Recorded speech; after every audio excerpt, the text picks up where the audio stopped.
Okay, so I guess my most notable time would be I was in Washington, D.C.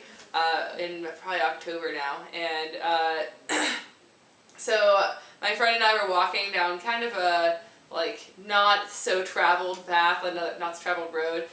Still like in Washington, D.C., but not a lot of people were there at the time. And there was like, I'm assuming he was homeless, but he like starts yelling at us.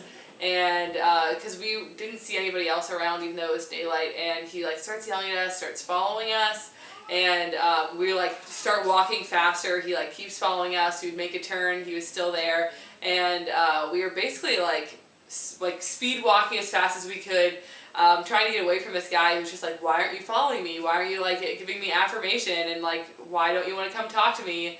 And so we were like basically running away until he like found cops, and at that point he like saw them and just like went down some alley. But that was probably the scariest moment I've experienced so far, just because he like actually stalked us for like a couple blocks at least. I mean, we probably, I don't know, I don't want to even justify it. It was messed up. He definitely should not have been following us, and it was definitely scary.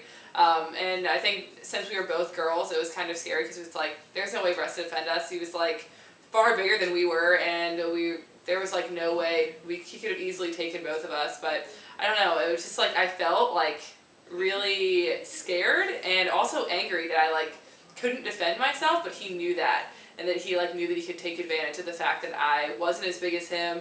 And I don't know, I'm like 6 foot, so I usually feel like I could take most people, but like in this instance I just felt so like helpless, and I was just like, this is horrible. I've never felt like taken advantage of like that before. But and then also like, I don't know, what else was I supposed to say? Just anything, any stories, any other stories you want to share, or just feelings about it, you know? Yeah.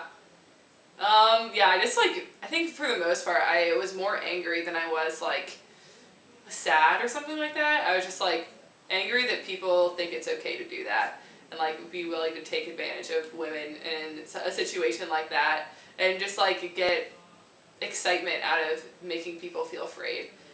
And then another story, I was out for a run today, and this happens regularly when I'm out for runs, but there was like a guy who like just like started yelling out of his car, and I was just like so angry at that point, because I'm like, what makes you think that you yelling out of your car when I'm running is supposed to be attractive or is supposed to make me want you? That's disgusting. Like, yelling at me like I'm like a piece of meat just running on the side of the road for you, like definitely not. And I don't know, I just get so angry every time that happens. It's always on Lane Avenue, and it's so annoying. Like, I'll be running, or one time I was walking home from work in the rain, and I was just angry, and then these people are like trying to have a conversation with me because they're like, oh damn, you're so hot. I'm like, okay, we could just not. Like, this is just not an appropriate way to even remotely talk to a person, any human being. Like, that's just so degrading, and I just felt like, just like so angry that people would think that it's okay to take advantage of someone like that. Like, just to shout how they feel and then get angry that I don't give them affirmation back. Like, of course I don't want to give you affirmation. You're disgusting for even thinking it's okay to talk to a person like that. Like, do you not realize that we're like actual people, not just creatures here just for you to look at and yell at and tell your feelings? That's disgusting.